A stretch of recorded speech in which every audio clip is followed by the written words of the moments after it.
Hi everyone, Alexandra Jowett, Jupiter Returns here with a slightly different weekly astrology forecast this time.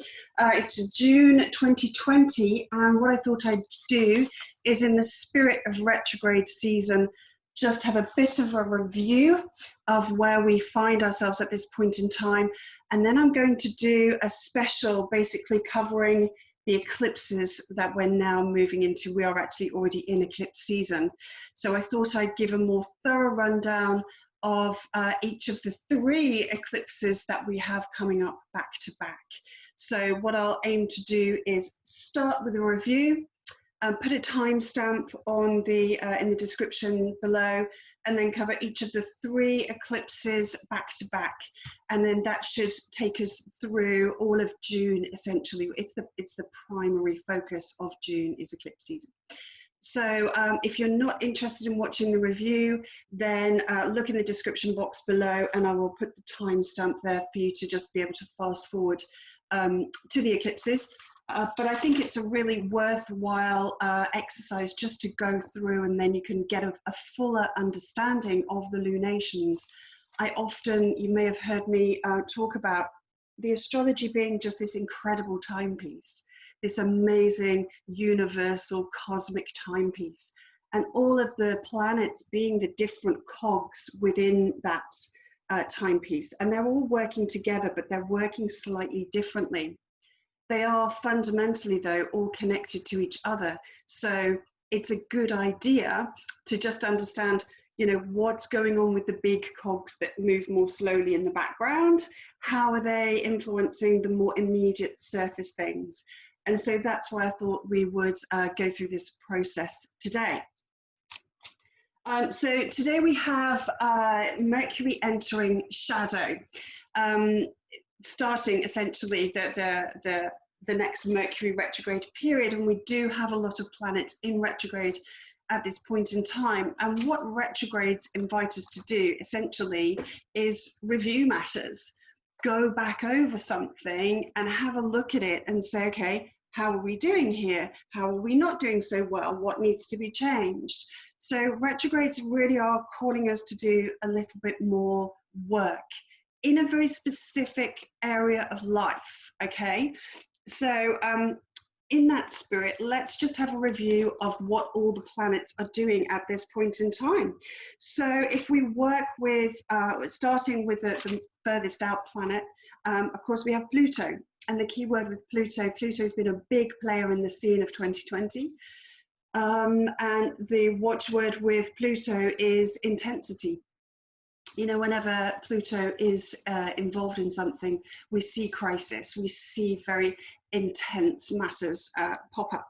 So we currently have Pluto in retrograde, one of the planets in retrograde. The outer planets actually spend a little bit more time in retrograde naturally. Pluto is currently at 24 degrees of Capricorn. So if you have planets around the 22 to 26 degrees, I would say you're going to be feeling this quite a lot. You'll have experienced the Pluto transit over your personal planets. And so, something in your life is really being asked to have a very big change now. And of course, as is global events, we're really being pushed into this now. Pluto is all about exposing things. It's kind of like saying it doesn't pull any punches. So where we may have glossed over issues, where we may have just kind of, prettied things away, Pluto just exposes them for what they are, essentially. It doesn't play games. It doesn't mess around. It's just like, do you know what? It's horrible. Yes. And here it is. And you need to look at it because we can't continue to paper over the cracks, essentially. So it's an exposing energy. It's essentially saying this is where things have gone really bad. This is where things are rotten to the core. And it can't go on like that. We've allowed it to fester for too long, and really it can't go on like that. We have to do something about it. And so Pluto, creates, it forces this crisis to happen. So we really do have to, make the changes that are necessary. There's a great deal of control involved when we're looking at themes of Pluto, kind of like an amped up version of Mars. So where Mars has quite a will of what it wants, it's, you know, 10 times, a million times over, it's like Mars on steroids is Pluto. It stops at nothing to make something happen that it wants to happen. So it can be quite manipulative, quite controlling, quite corrupt. It will stop at nothing, essentially. So we have to consider Pluto in the sign of Capricorn. What does that mean? It means that there's an exposure of where the current structure in society isn't really working. Something's gone wrong there, and power corrupts. We know this. Any person that has any amount of power, you know, eventually if they get more and more power, it corrupts them. That's kind of just naturally what happens. And so this is where we're starting to see where power and authority and our structure is corrupt. We're starting to see the wrongdoings, and it's coming to a head. Essentially, it's saying, you know, we can't just keep doing this and you know, pretending it away. So it's the ultimate unavoidable change bringer, essentially. And he is, yeah, currently retrograding back over an area of the chart where he was earlier in the year in January, when all of this basically kicked off. Pluto and Saturn came together, 22 degrees of Capricorn, and, you know, it started essentially, that was the beginning of the global pandemic, the global COVID crisis that we find ourselves in now. So with Pluto retrograding back over this, essentially it's saying, this isn't over, this isn't finished, okay, this is not done yet. Are we still to some extent papering over things? Are we still to some extent just wanting to go back to how things used to be? Pluto doesn't want anything to go back to how it used to be. It's saying how things used to be need to change. So if we resist this change, what's happening, pushing back against it, is just provoking a deeper crisis, essentially. This is how it works. So with Pluto going retrograde, going back over this area of the chart, I think that we will start to see, you know, the next chapter, the second part of the 3 parts that we get with a retrograde. So alongside Pluto, we also have Jupiter also retrograding. Jupiter's a really important character. Jupiter doesn't like being in Capricorn, doesn't give us its best expressions in the sign. So he's already kind of not too happy. Jupiter coupled up with Pluto, this has led to a lot of our conspiracy theories. Jupiter essentially rules our beliefs, what are our ethics, what's our faith, you know, what do we have faith in, what do we believe in, okay? He's also rules growth, the global situation, you know, he's the long distance traveler, the adventurer. So everything to do with foreign policy, foreign matters, international affairs, this is all very Jupiter Sagittarius. He rules justice, politics, our leaders and our leadership, okay, which is a key aspect, particularly where, you know, the structure that we currently have in Capricorn is hierarchical. There is just that one person right at the top, or very, very few people right at the top, the elite, essentially. Our leaders, the people that are at the top of society.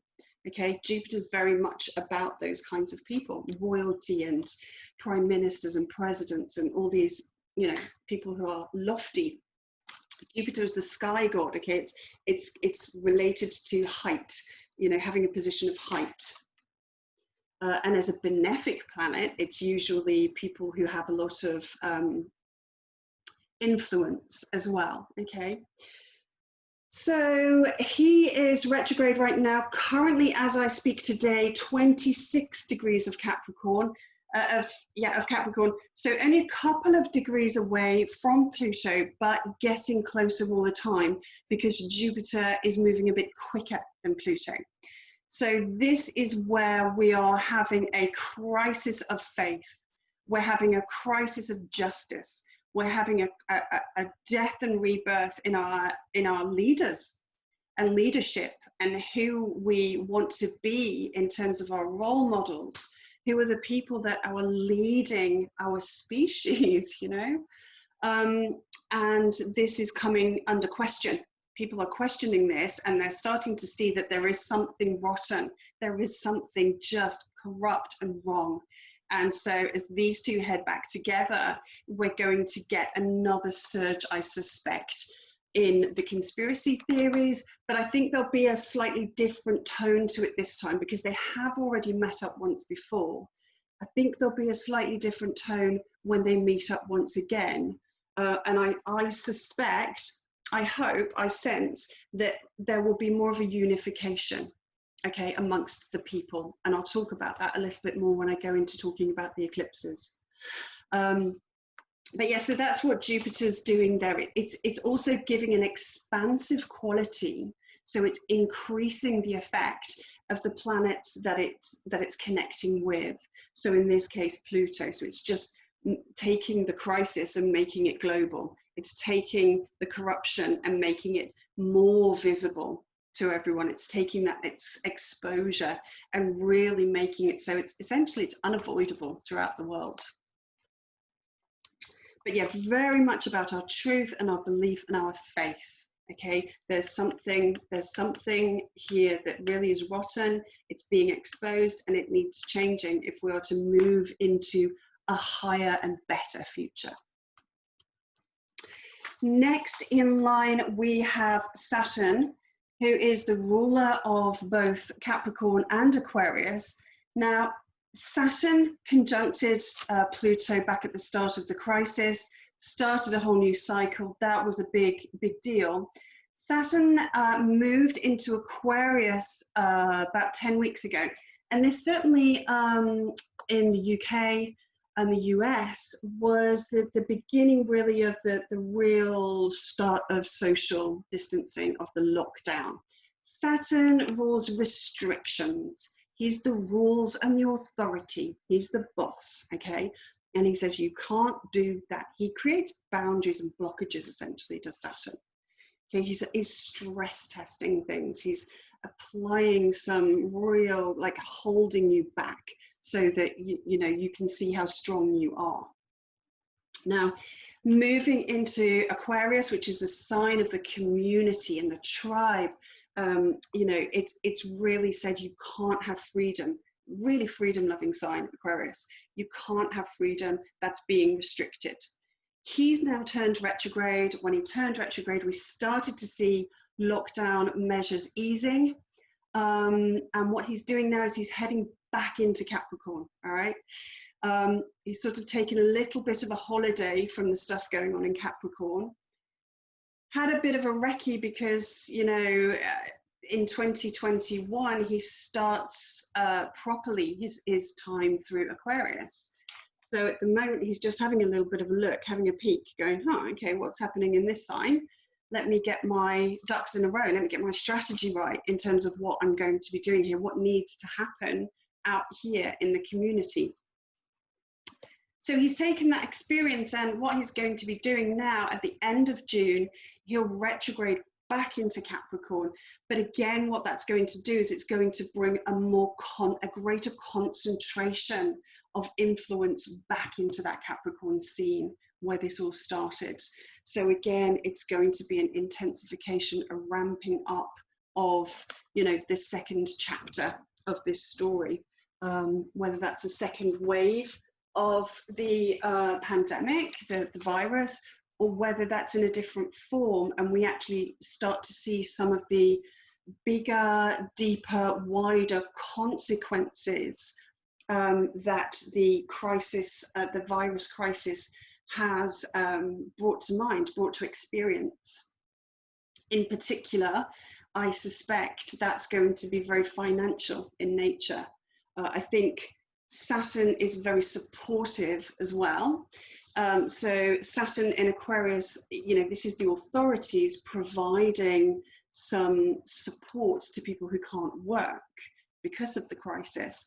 Well, of course, when Saturn leaves Aquarius, we're going to see that coming to an end as well.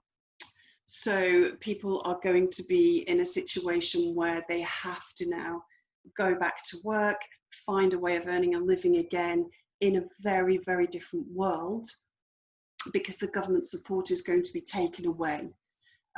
So that's going to be really interesting to see as we start to awaken to, you know, the financial ramifications, the ramifications of this situation on the global economy. I think with the retrograde, I think that's really going to be the theme of starting to see the wider implications. You know, and we just have to consider that, you know, international trade, international travel, all of these things, we've lived very much in a global economy.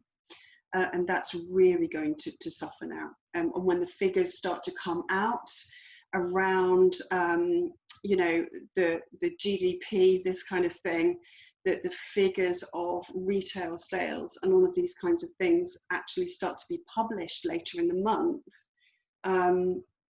that's when the markets are going to start reacting, I think, to the situation. And that is unfortunately underpins the stability of our way of life. The markets, unfortunately, they dictate so much of our day-to-day lives, whether we're aware of it or not. But I think all of a sudden people are going to have to get a lot more aware of this, and it's going to become a lot more personal. So watching out for the end of June when Saturn ingresses back into Capricorn. But for the time being, he's out there in Aquarius, starting to get a plan of how we might want the future to look. Okay, so structure, foundations, duration, it's reality and rationality is Saturn, and it's also duty and responsibility. Okay, we all have a duty and responsibility to our community. You know, we really, really do. And are people taking that on board? Do people really have that sense of responsibility?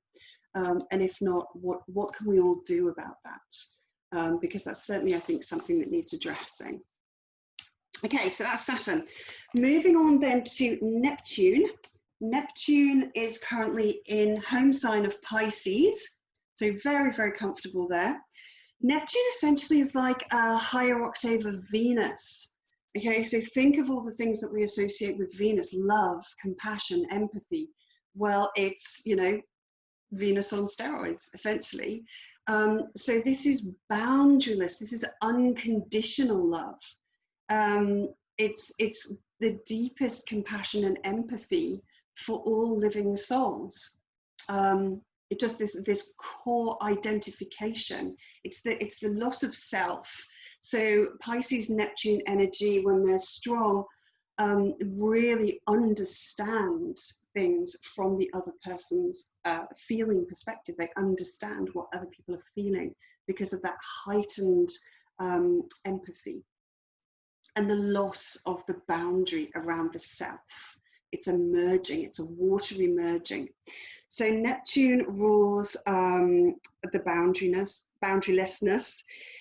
It is one of the planets of change, but it tends to work in a more slow, gentle way in the background than some of the other planets that are bringing change to us at this point in time. In hard aspects, because Neptune essentially changes the way we see things, in hard aspects, it can lead to confusion, blurring, seeing things in a different light to what they really are, for better or worse. In a higher or in a better aspect, then it brings out greater compassion, greater understanding, greater hope. Essentially, it's idealism. You know, what are our hopes for the future? And certainly, you know, an understanding of the connectedness of all living beings on the planet. So it can help us to understand that cooperation with each other is a real strength that we need to tap into at this time, rather than infighting. Okay, we really have to understand that actually we have so much more in common than we do, you know, against each other. And so that's really something that's going to be coming through, I hope. So yeah, Neptune is there currently direct at 20 degrees of Pisces. Now also in Pisces, why I've been getting a little bit feisty lately as a Pisces, and if you've got planets in Pisces, you may be too, we have Mars, okay, the warrior. So Mars spent a long time in Aquarius and helped to make social media a little bit feisty for a while there. Pisces in, Mars in Pisces. Mars is the will. It's me. It's I want this, and I'm going to do it quickly. I want it now. I don't have any patience.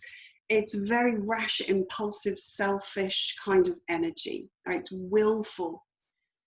It's very primal energy. It's kind of the core masculine planet. So it's very much about survival. It's survival instincts. You know, I must hunt and kill and eat and fornicate in order to procreate and ensure the survival of my species. I must protect and defend. You know, it's very, very primitive primal energy, and we all have this and we all need it. In Pisces, though, it's dampened a little because it is a fire planet. So the water aspect of Pisces, and as it comes closer to Neptune, can, you know, fizzle out those flames a bit, but equally Mars in water can make the water boil. It can make tempers boil. It can bring things to a boiling point.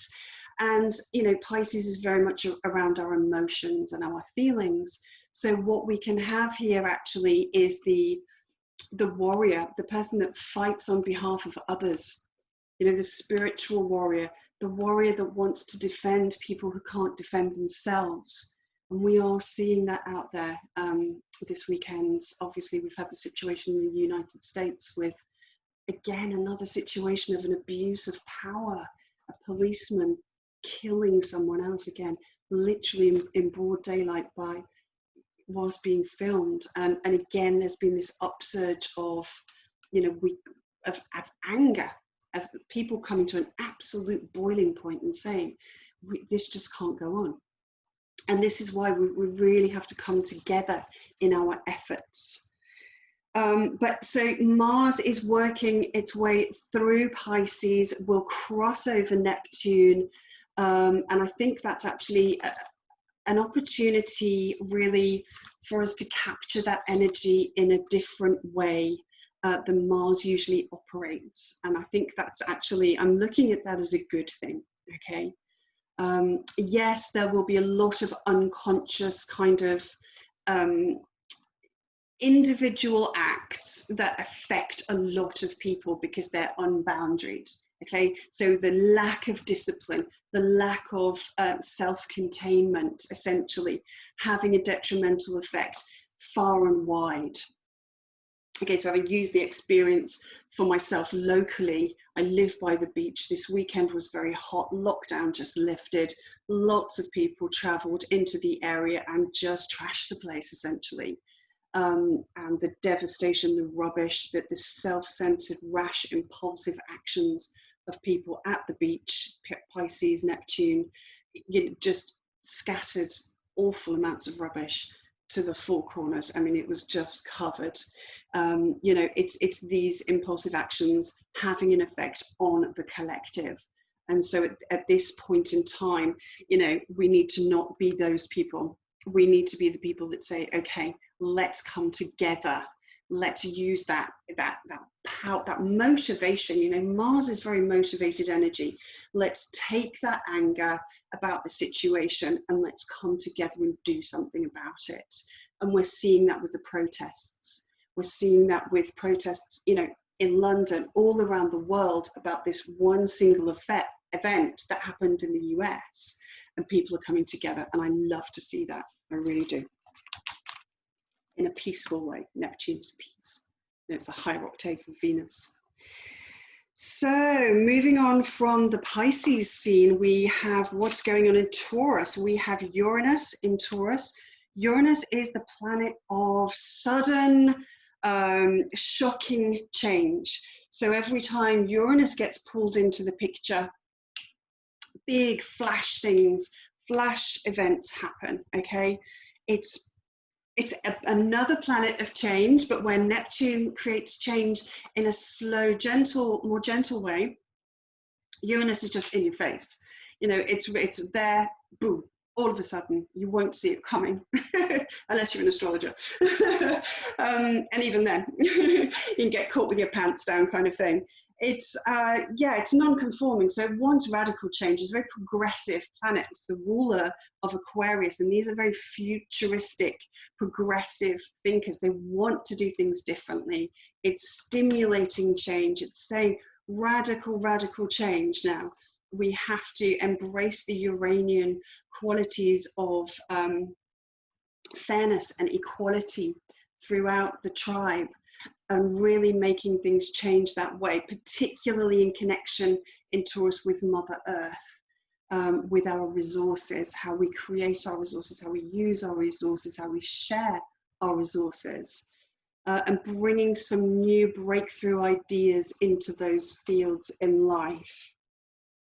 So Uranus currently at 8 degrees of Taurus, being different and progressive, sudden change. Okay, moving on into Gemini. Lots happening in Gemini right now. We have the sun there. The sun is, you know, this is the core focus of our attention. It's the brightest light, the spotlight. Okay, so this is where essentially the focus of our efforts are. All right. This is where everybody's attention is drawn. So wherever the sun is in your chart, whichever sign it's transiting through, that's where your core focus is right now. So find Gemini in your chart. That's where the sun is.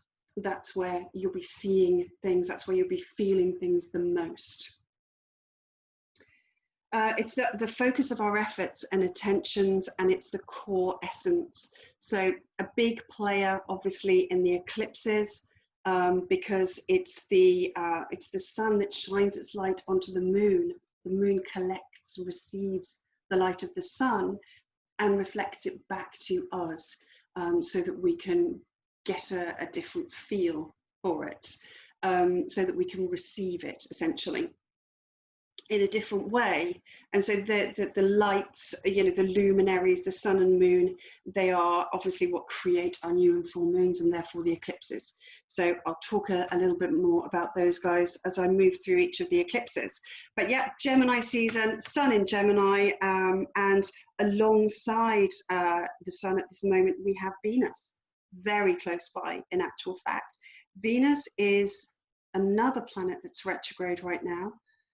Venus being love, pleasure, okay, what gives us a sense of pleasure and delight and beauty. She rules fairness, justice, harmony, balance, peace, all of these things. When she's retrograde, it's making those things harder to access. Okay, so obviously it is harder for us to have fun right now. It's harder, you know, we're not seeing our friends, we're not going out for meals and parties and all of these things. She's coming up to a point in her cycle where she will join up with the sun. This essentially is the point where she really is hardest for us to feel and to reach and to receive her influence. This is the interior conjunction, essentially where the old cycle she's been going through for the last 18 months is burned away in the heat of that sun. As she prepares to start a new cycle, it's kind of like a very elongated new moon of Venus. And so this week in particular, she's very, very hard to access. She's not visible in the sky anymore. We've lost that immediate connection with her. And so people are finding it hard to access fairness. And with the square aspect that she's making over to Mars at this time, you can understand the part that that's playing in some of the tensions that have been cropping up this weekend and are likely to continue through this week.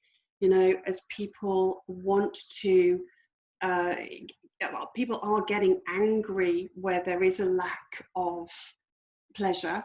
They're getting very tense and frustrated about the fact that they can't go on holiday and they can't see their friends and all of these things, but also very much so getting angry on behalf of other people where there's just no fairness. Venus rules Libra, the scales of justice. And time again, we see the same situation coming up with minorities, whether that's ethnic minorities, whether that's economical minorities, whether that's gender minorities. You know, it just constantly, the same story keeps coming up time and time again. People are getting increasingly angry about it and saying, we need this fairness. It's like they're calling Venus back. Come on, Venus, come back, bring your fairness back. And I really, really hope that we can influence the way that we move forward with the next Venus cycle by really feeling her loss. You know, they say you don't know what you've got till it's gone, and Venus kind of is gone right now. We're a little bit abandoned by her at this point in time. So that should make us really be more grateful when she returns. That should make us appreciate what she can do for us that bit more, and make a commitment to bring more fairness and balance and justice and love and peace into the world. I really hope that that is the message that gets through in this situation. So yeah, currently in a square aspect to Mars, and a bit of a feature of the eclipses coming up. Today we have Mercury, okay, now in Cancer, which is, you know, giving more voice essentially to our feelings. People getting a bit more vocal about, or just expressing themselves in general more from a place of their emotions, okay, rather than using their brain, communicating rationally from the brain as Mercury was in Gemini. This is more about, I'm communicating to the world in terms of how I feel about things. So that can be good, that can be helpful if you're someone who has difficulty in expressing yourself or expressing your emotional nature. It can really help you to be understood, and it's really important that our feelings are understood because they need to be validated. Okay, we need to have our experiences validated if we're ever to heal from our experiences, if we're ever to put our experiences to good use. You know, we have to go through this process of understanding them on every level of what it is to be a human being. And a big part of what it is to be a human being is to be a feeling being. We cannot just be totally rational. So, you know, I think emotions and emotionality gets a bit of a bad rap in our very Capricornian kind of status, our very Capricornian structure, culture. There's perhaps not enough room for our feeling nature, and the better that we can understand that and communicate from that place and make more space to communicate from that place safely, I think that needs to be welcomed. But yeah, Mercury is now in shadow.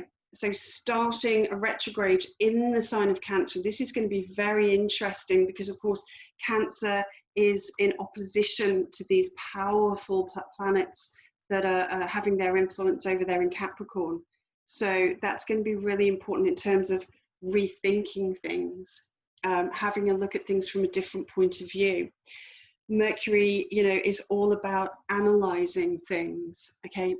Mercury likes to make a spreadsheet essentially, and just be methodical, okay? Make a list, make a plan, make an analysis. Learn to speak clearly. I'm getting carried away with what I'm feeling, you see.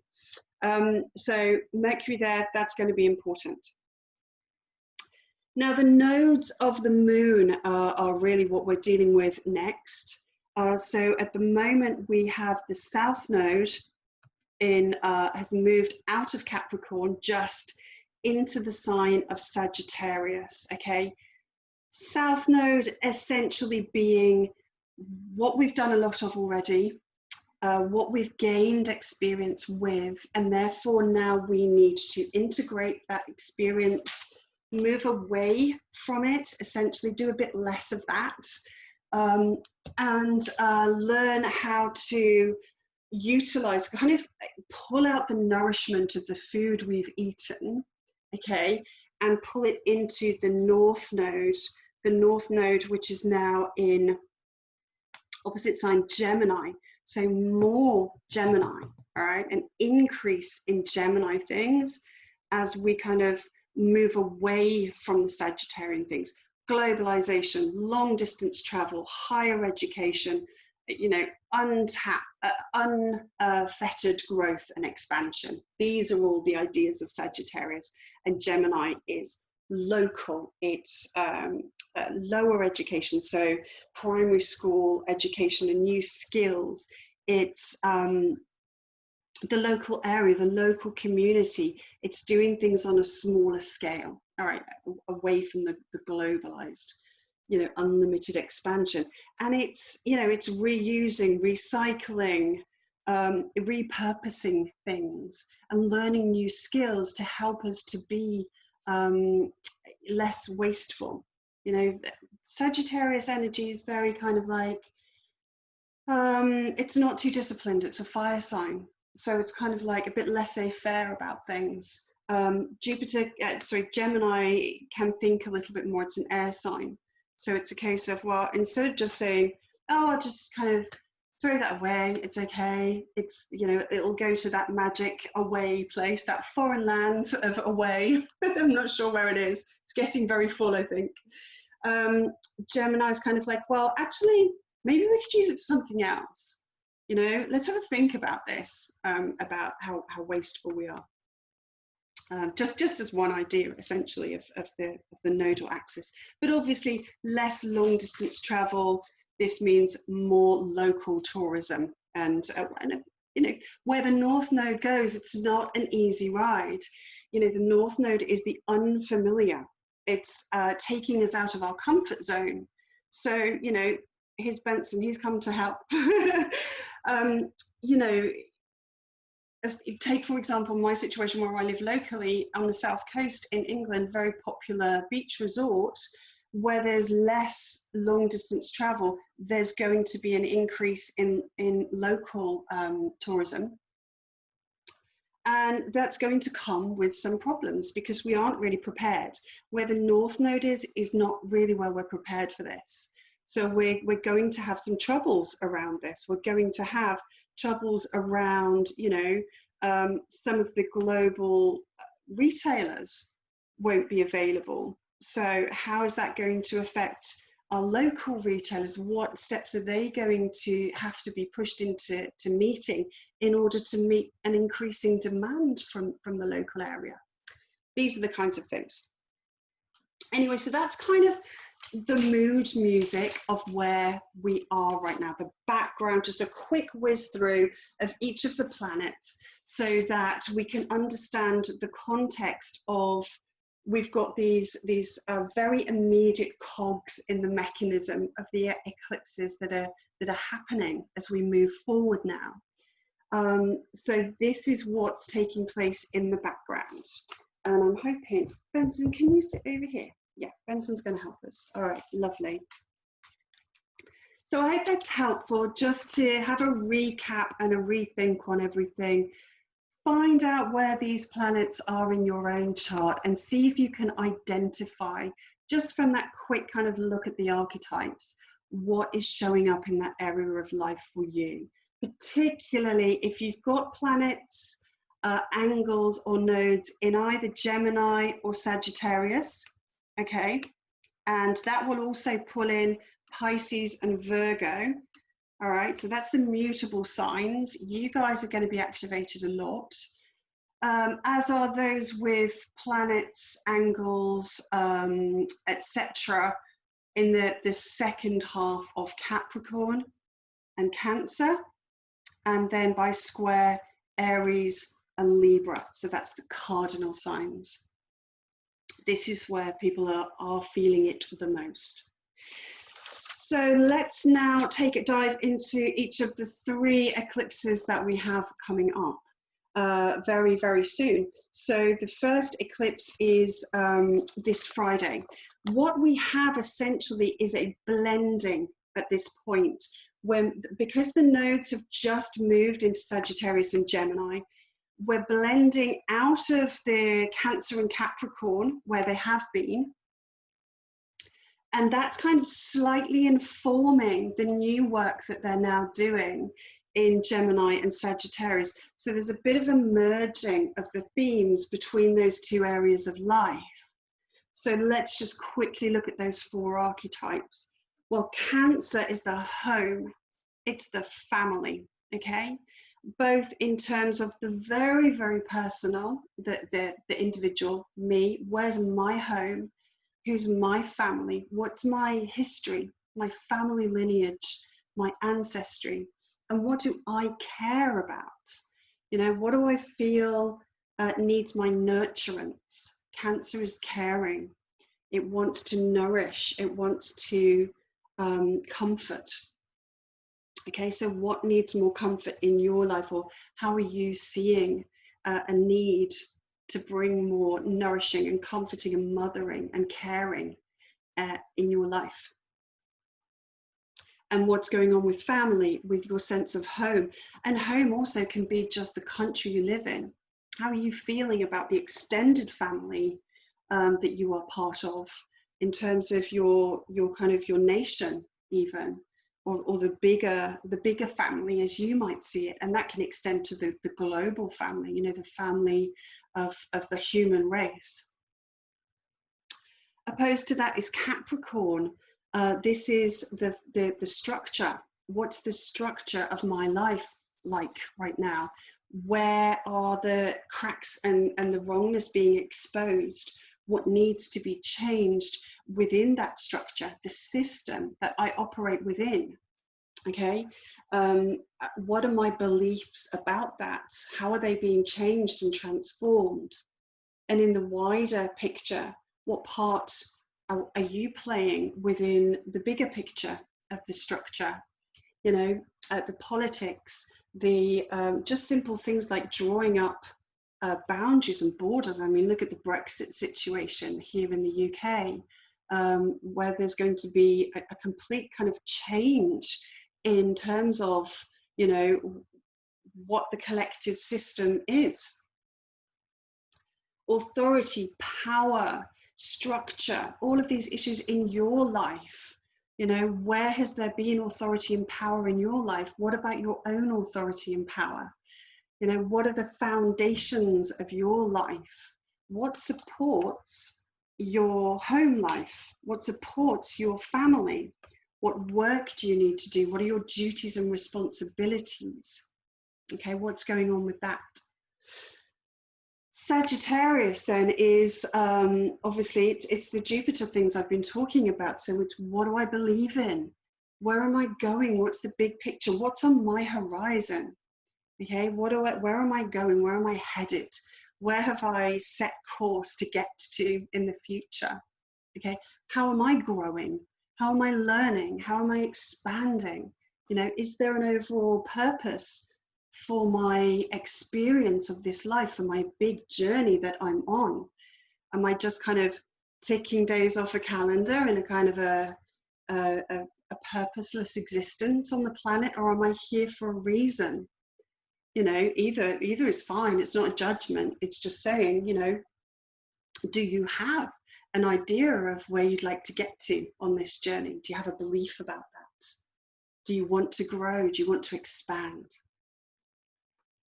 And then Gemini is, you know, what skills do I have that support all these other areas of life? How do I think about things? How do I use my brain?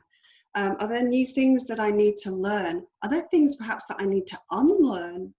You know, could increasing or changing or adapting my sources of information in some way be something that might be helpful at this time? Do I need to pay more attention to my local area?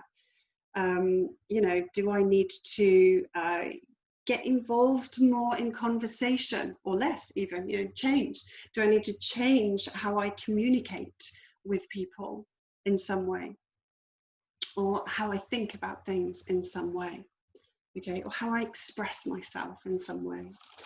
So just some ideas there of how we're blending, you know, North Node moving from Cancer into Gemini. I think that's a lovely crossover point of talking about being able to express our feelings, okay, as the node moves from Cancer into a Mercury ruled Gemini. I think that's sort of perfect setup there. And for us to give more consideration and thought to nurturing and care and all of these things. So the specifics of the eclipse then. June the 5th is our first eclipse. This is around about 7 p.m. In the UK. And it's a full moon lunar eclipse conjunct the South Node. So a full moon, as we know, essentially is a culmination point. It's where we've got to the point in the moon cycle where things come to fruition. So anything that's been building up comes to its kind of maximum at this point. So we know there's tensions building right now in lots of areas of life, but particularly if we use the example of the protests and riots and the situation going on in the US right now. It's a building situation as we move through the week up to this, you know, kind of culmination point. It's like a ripening, a big, powerful ripening point. So we will have the moon at 15 degrees of Sagittarius. So it's going to be the Sagittarians that are really feeling this the most. If you've got planets in Sagittarius, that's where it's going to be really, really showing up. But of course, the other mutable signs, as I've talked about, Gemini, Pisces, Virgo as well. It's conjunct the South Node, so that again is a point of we've had enough of this. Something here needs to, we need less of this, essentially. So it's about bringing things to a close. It's about bringing things to an ending, putting things in the past, essentially. The sun obviously then across from the moon, 15 degrees of Gemini, conjunct pretty much Venus. So this is going to be this point of, you know, where have we got to with our values? Yeah, Venus is our values. What do we care about? And how is that going to play a part in our future? Okay, so really, really important Venus time. Now, what's going on? This isn't a very strong eclipse as eclipses go, because the nodes have only just moved into Gemini and Sagittarius, okay? So they're right at the very beginning. Because the sun and moon are 15 degrees of those signs, they're essentially 15 degrees away from the nodes. The longer, the further away they are from the nodes, the weaker the eclipse. So this is essentially only just an eclipse, all right? It is very partial. We'll see it here in the UK, but it will just kind of just go over part of the moon, all right? The Earth's shadow will be cast over, just kind of like taking a bite out of it, really, rather than going over the whole thing. So it's a small, weak eclipse, but that comes with a caveat, because a full moon is a powerful thing anyway. When it's an eclipse, it's more powerful. So it might not be the most powerful of eclipses, but it makes it a very powerful full moon. And the really, really powerful aspect that's going on is the T-square that we have to Mars. Mars will be at that point at exactly 15 degrees of Pisces. So 15, 15, 15. It's going to create this large, what we call T-square, okay? A T-square is where we have an opposition, which is a challenging aspect. It's an aspect that says this can't be avoided. You can't look at it from any different way and not see it. It has to be experienced. That's what an opposition is all about. And with the moon here, it's very public. Okay, this is something that is going to be felt by the many, by the collective.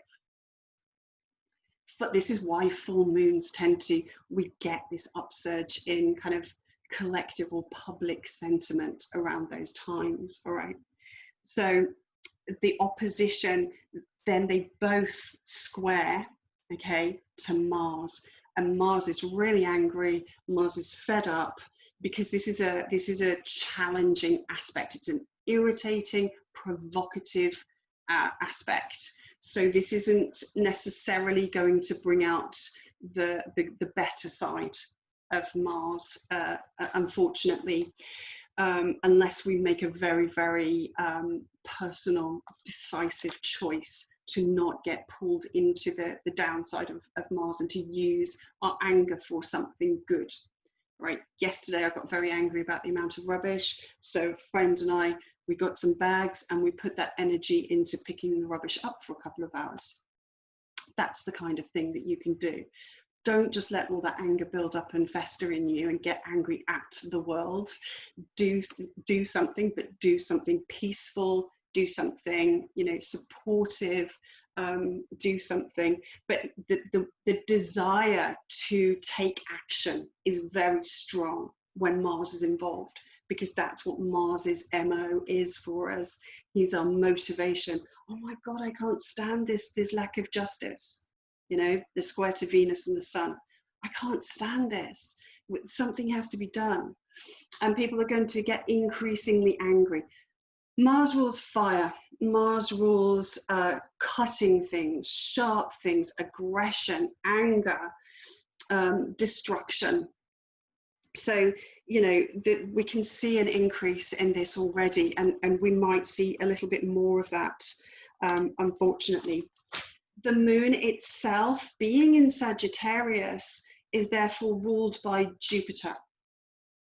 Jupiter, as we know, is retrograde through the sign of Capricorn with Pluto. So this background energy of what Jupiter's up to is going to be a part of what's reflected back through this lunation, okay, through the Sagittarius moon.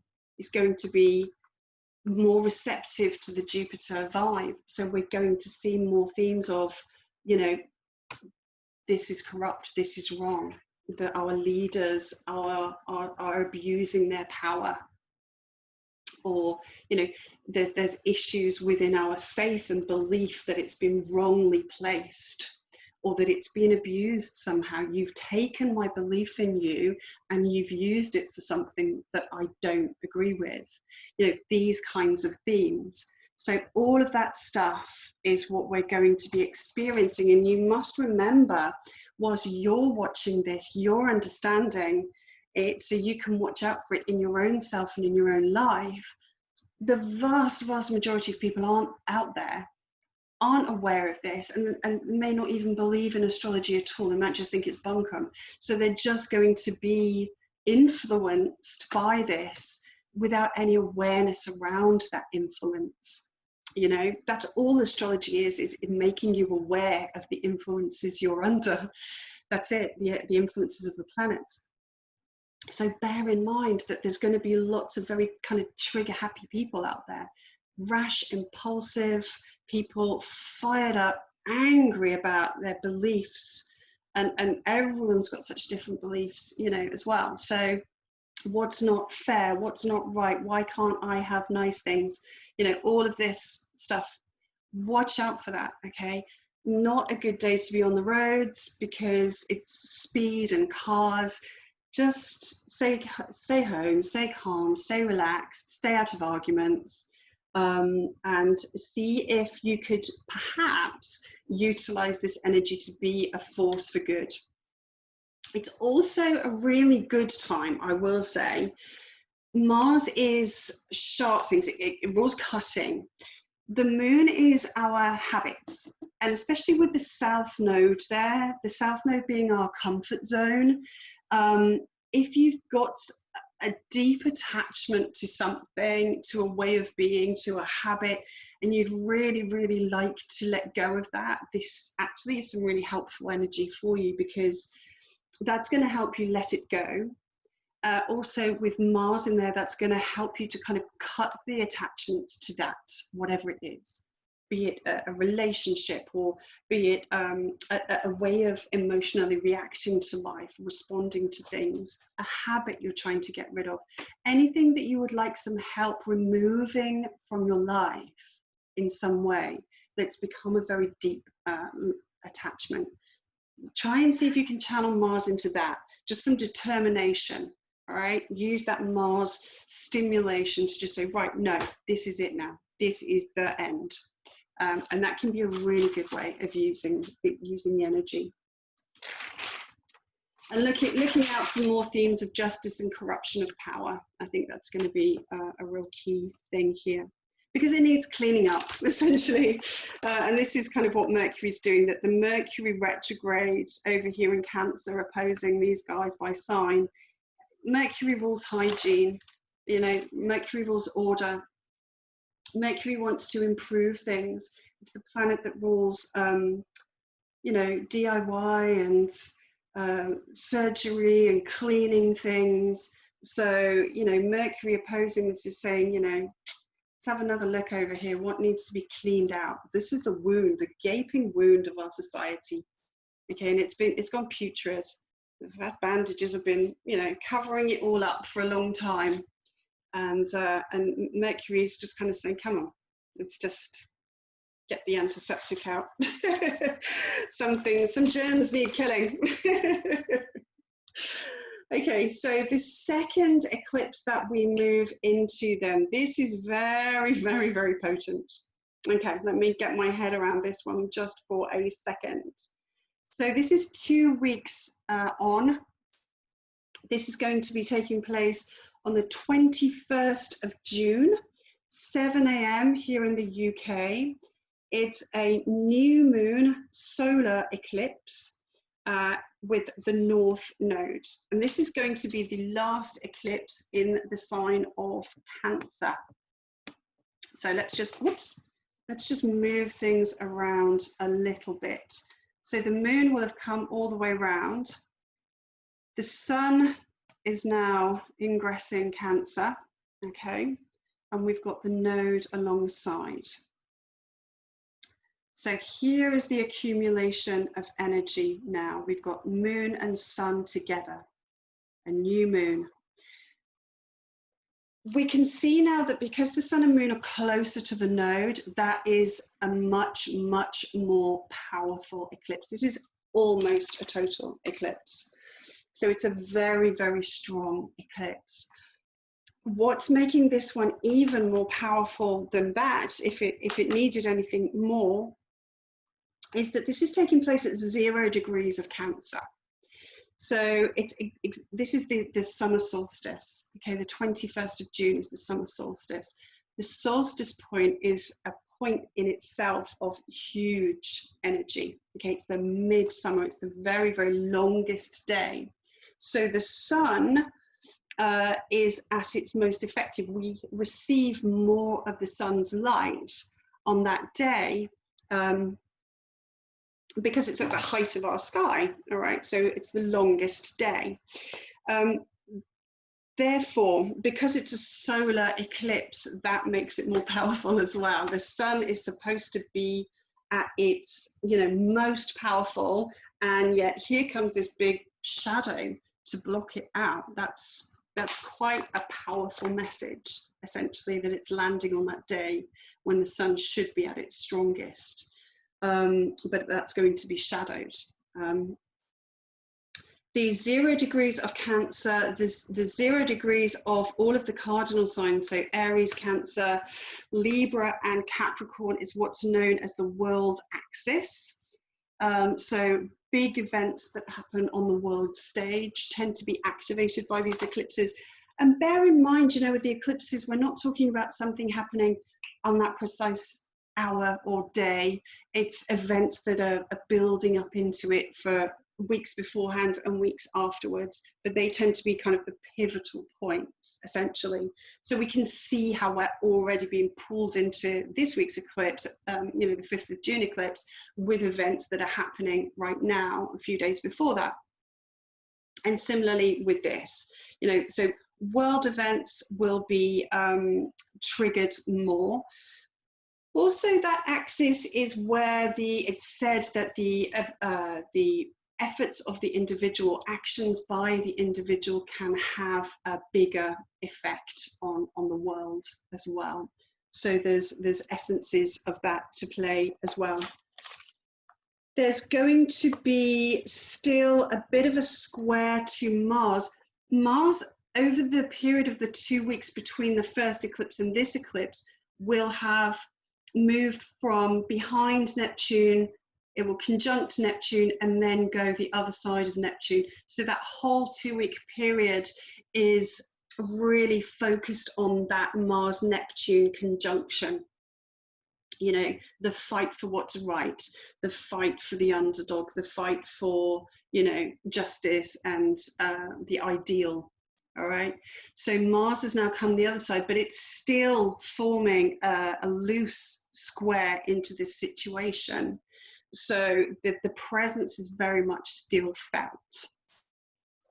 Perhaps not quite as strongly, but yes, it's still there. All right.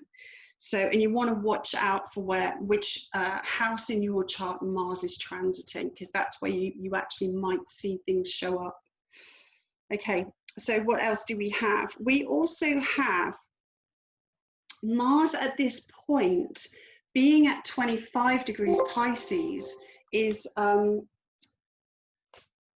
on just 1 second, because I didn't plug my computer and it's just told me the battery's low. So I didn't prepare quite as well as I wanted to.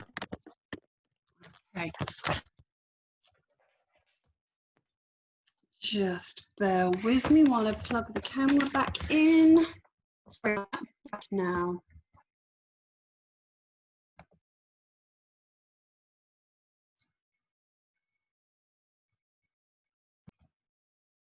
Apologies for that. There's a slight technical hitch. So yeah, as I was saying, we've got the loose square to Mars, Mars with Neptune. What Mars is doing, which I really, really like in this second eclipse, is Mars is actually making a supportive sextile aspect to Jupiter and Pluto in Capricorn.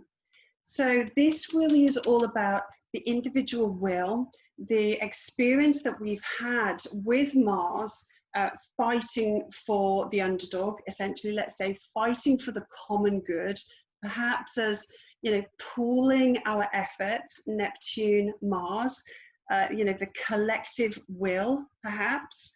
There's lots of words that we can use to describe these two combinations. In a sextile to Jupiter and Pluto, that's really informing the change that needs to take place as they both retrograde back. You know, they're retrograding back over and they're having a look at things from a different view. So I like the fact that these guys have an influence there. They have an input into the situation. So the more people that can be utilizing this Mars-Neptune as a force for good, then the more that's going to inform, I believe, the crisis, the change that's being provoked over here. And that sextile really supports that effort. So I love seeing that in this particular eclipse. At this point in time, Mercury has now started to retrograde as well. So Mercury retrograde alongside this, it's going to be an increase. We're going to see the usual, the typical Mercury retrograde themes, which are revisiting something from the past. Okay, this is how Mercury retrograde shows up. That's what it wants to do. It wants you to have a look at matters that are going on in Cancer, in your chart, and say, okay, this needs an overhaul. This needs a review. How are things going on over here? You know, you've had pretty much 2 years of eclipses going on in the sign of Cancer. Well, what do you make of that then? Okay, so it's taking some time out and using your brain to go into this. Don't just, you know, be a passenger in life. Say, okay, what do I think of that? What have the eclipses been bringing in terms of change in this area of life, either as an individual or as a collective? And Mercury's saying, well, you know, we need to have a little bit of change here. All right, we need to do things differently. So let's have a think about how that's going to work. What's the process that we need to put in place in order for those changes to happen? So in a way, I like that Mercury retrograde is taking place, and then it's, you know, part of this eclipse energy, because we do need a rethink. We do need to take some time to use this insanely powerful point in history to just stop. You know, all these planets in retrograde are saying, just stop for a minute, please, and think about what it is that you're doing. Don't just go off half cocked like Mars. What are we doing? What are we doing for what we're going to find in 10 years' time, 20 years' time? What about our children? What about our grandchildren? You know, we really need to bring some thought into that situation. This is a new moon, so it's a new start. This is our time to say, this is how we want things to be moving forward. How is that going to look? And this is the very last of the eclipses in Cancer. So it's just kind of pulling us slightly back out of Gemini for a moment, but keeping us attached via Mercury, the ruler of Gemini, and just saying, you know, all of that time that we've had, all of those Cancer, you know, experiences, all those nights here in the UK on a Thursday, we stood and we clapped for our carers and our nurses, and we appreciated, you know, the family, our community. How are we going to continue to do that going forward? What needs to change in order for that appreciation, that newfound attention that they're getting, Mercury? How do we make sure that lasts? Okay, because there has to be a point of suffering. Suffering, I don't believe the universe brings us difficulties and suffering just for no reason. And so that we can learn something from the experience and improve things going forward. So let's not throw the baby out with the bathwater. Let's make sure that the lessons we've learned, Mercury retrograde, are things that we can sort of involve in the future. And we are sowing some potent, powerful seeds at such a powerful eclipse. It really is a huge, huge eclipse. So giving some thought really to the individual part that you're going to play in that. Because I think it's a very, all of these eclipses are very personally activating. You know, these are motivating. When Mars is involved, it's saying, I can't just sit on my hands anymore and say, oh gosh, isn't that terrible, that thing just happened. When Mars gets involved, it's saying, I have to be involved. I can't just give it lip service anymore. We have to do something about it. The time is now, you know, and getting involved on a personal level. Venus at the point of this eclipse is also stationing, okay? So she's stationing in preparation for going direct. So this is kind of like really closing up the retrograde phase of this, you know, her 3 sweeps of the retrograde process.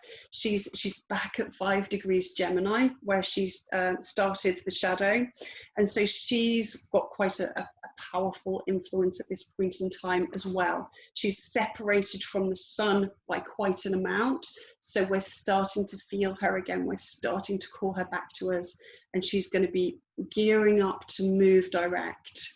So again, I think that that's an important energy to kind of infuse into the situation. The other thing that's happening at the same point as at this eclipse is that Jupiter and Pluto are going to be conjunct exactly 2 days later. So at this point in time, at the time of recording, they're a couple of degrees apart. By the time we get to this eclipse on the 21st, by the 23rd, they're exact. So these guys are in the final moments of an applying conjunction, an applying retrograde conjunction. So this is going to be a pivotal point, I think, in terms of understanding how these two are operating together.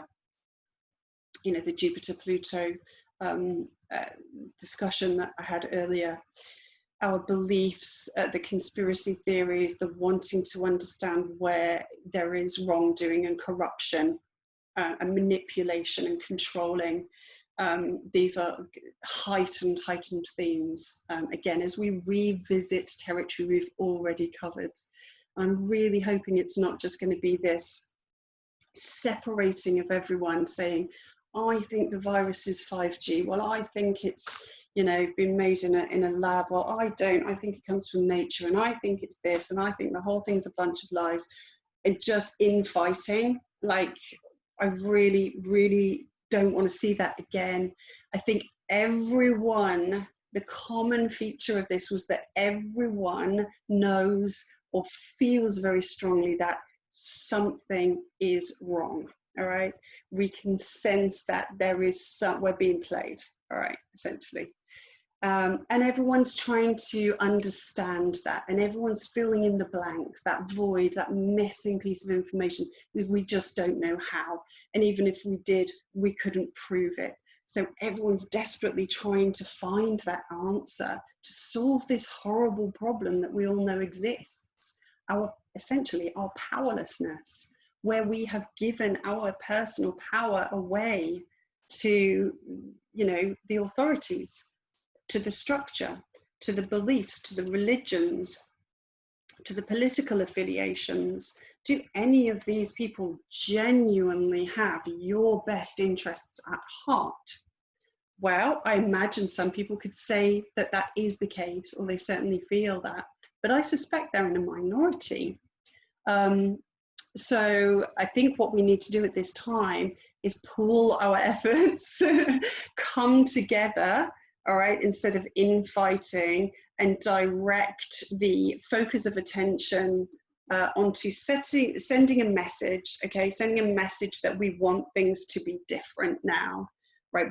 We're expecting quite a big change, and we're starting a new cycle of dealing with these energies in life. And that's going to show up in a myriad of different ways in terms of how you can make a difference, how you can get involved, you know, but every little tiny droplet of energy pools together with Neptune, all right? And it gets bigger and it gets bigger and it gets bigger. You know, a tidal wave is made up of billions and billions and billions of tiny little drops. You know, when I was collecting rubbish last night on the beach, we had about 20 bin liners full, and it was like every individual piece of rubbish represented one individual act of I don't care. Essentially, that's how it represented itself to me, how I felt the energy was. And there were thousands and thousands and thousands of these individual acts of, oh, it doesn't matter, or, you know, oh, someone will pick it up, or whatever, just this attitude. And they all collectively amassed into what was a scene of total devastation of the natural environment where I live. And the opposite can happen too. You know, if everyone on the beach that day had made one individual action to make sure they just took their own rubbish home, they would have left the beach how they found it. You know, so the individual actions are absolutely massively important. And it also, you know, when we don't have good examples to follow, when our leaders are demonstrating themselves to not be, you know, our heroes, they're not people to look up to, they're not setting a good example, then we have to do that. And every time we do something good, we're setting an example, we're influencing others. Neptune is very influential energy. Remember, it doesn't have a boundary, okay? It's where the self merges with the other. So there's a great deal of influence that you can have when you take a personal action at this time. So very, very, very potent eclipse. And I really hope that we can embrace the opportunity to perhaps have a little bit of influence in that. I mean, eclipses are wild cards, you know, but there's no harm in trying. Okay. The third and final eclipse that I'm going to cover then, the eclipses will then move on into the winter time, but eclipse number 3 takes place on the 5th of July. And this will take place here in the UK around 5 AM, and that's going to be at 13 degrees of Capricorn. So the sun will have moved through Cancer, and we'll have the moon up there, mid degrees of Capricorn. I think Jupiter and Pluto are that way around by this point. So a similar situation to the 5th of June eclipse. It's a full moon lunar eclipse. So again, it's a bit more about the collective. It's a bit more about a ripening culmination fruition point. So I think the period of time between that solstice eclipse on the 21st, as the moon's traveling round and coming up to Capricorn, I think this is going to be another time of building tensions, and coming to another quite potent culmination point. Again, it's a fairly weak one. It's kind of in between the two, really. It's not as weak as the first one, nothing like as strong as the second one. So it's fairly weak, but again, you know, it's a full moon, and it's a full moon in Capricorn, with lots of other things going on as well. So again, expect it to be like a full moon, but a more potent full moon, essentially. Okay. By this point, what's going to be part of making that more potent is by this time, Saturn has moved back into Capricorn. All right. The boss is back. He's been on his holidays in Aquarius for a few months, and now he's back. And he wants to know what's been going on, essentially. He's like, what have you guys been up to while I've been out? Saturn now has, from this point, so the beginning of July, so the beginning of December, back in Capricorn, finishing off the work that he started there. So anyone that was having challenging Saturn transits linked to Capricorn, we're going to start getting pulled back into finishing that stuff up. It's also, though, going to, once Saturn turns direct again in Capricorn, that will give us the our just desserts, essentially what we've earned as Saturn's been moving through Capricorn. We will get our rewards, for good or bad, when he moves direct. But with this eclipse specifically, Saturn's back on the scene, and Saturn will just lend his weight to the Jupiter-Pluto conjunction as well. And I think this will potentially be a time when, you know, we start to really see some major kind of financial situations playing out, you know, really start to see a downturn in the economy as, you know, the support has been removed from the people there with the furloughing schemes and the self-employment support and all of these things. There may be an increase in pressure on the government, Saturn, on the authorities to do a bit more. And with Jupiter there, maybe that will help. But I think one of the things that will be important to pay attention to is where the support's being directed. I think with Pluto in that scene as well, it might be interesting to, as they say, follow the money. The last time Jupiter was in Capricorn with Pluto was around the time of the economic crisis back in 2008, 2009, and it was government bailouts, huge scale, bigger than what we're seeing now, but it was for the banks, you know, it was for the corporations, and it's going to be interesting now to see where the money, where the support is, if at all, where that's going, and for what purposes. I think that will be a very revealing time.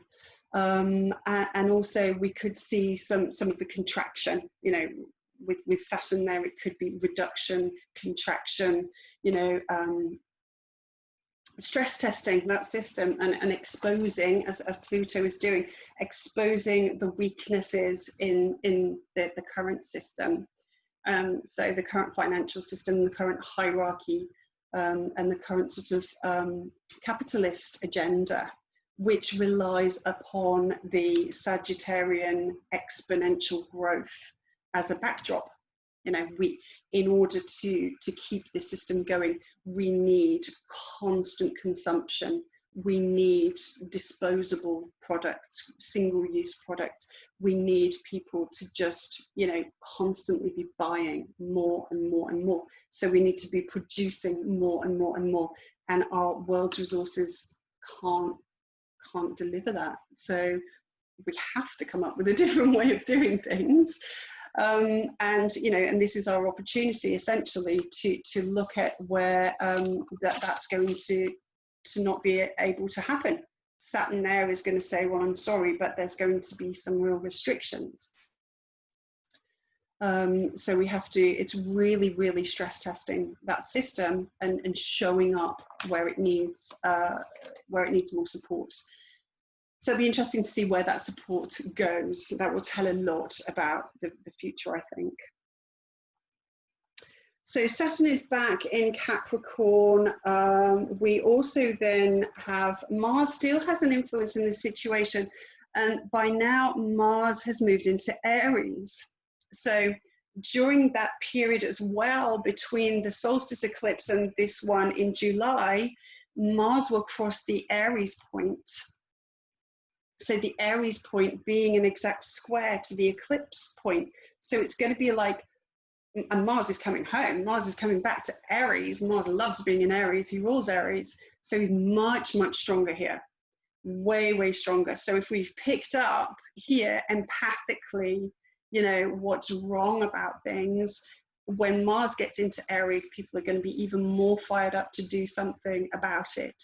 And Mars is going to be in Aries for a very long time, because Mars later in the year is going to go retrograde in Aries.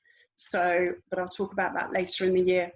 In between these two eclipses though, crossing the Aries point, reactivating the, or keeping it alive, essentially not even reactivating the eclipse point, it's literally just keeping it alive by more Mars energy. Very, very fired up, very potent. Yeah, Saturn's come back and he's wanting, you know, feedback from the gang he left behind.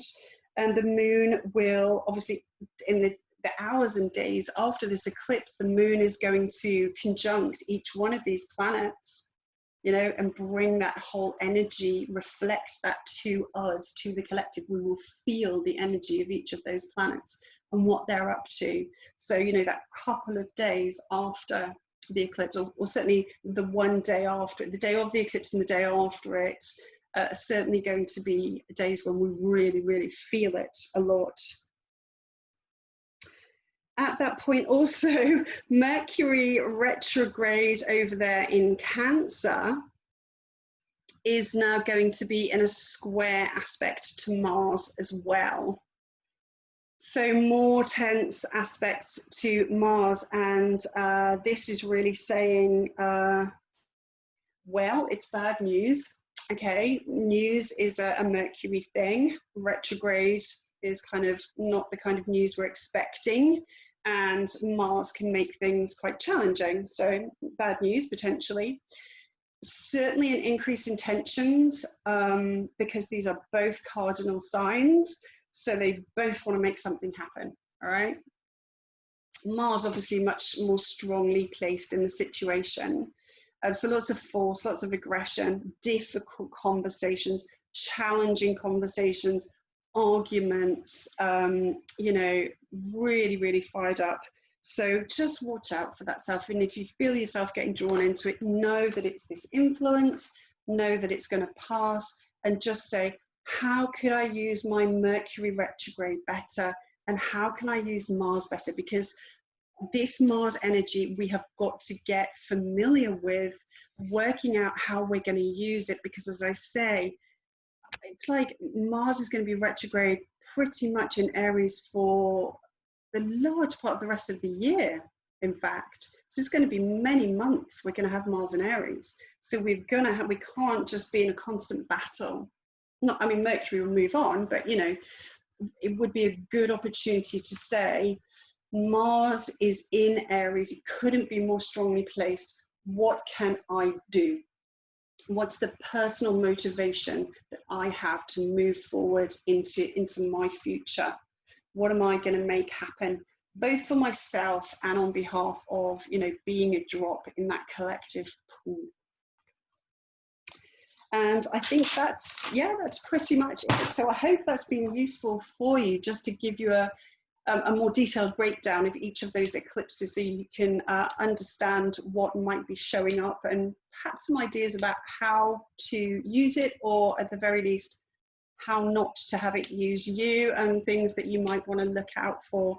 If you find these videos that I make helpful, please leave me a like or a love or a comment. Please share it. I'm really trying to do my bit for my art, astrology. I'm trying to get more people into it, because I just think it's so useful. It's such a wonderful roadmap for people to use, just to have some context, if nothing else, around experiences in their life. And so I'll leave that with you, and have some really beautiful eclipses. I won't be doing the forecast now for a couple of weeks, as I take some time out to do my own work, to set a good example and do the work on myself, as I spend most of my time helping everyone do their work. So have a beautiful time. I'll be back in a few weeks. Lots of love. Bye. Stay safe. Bye.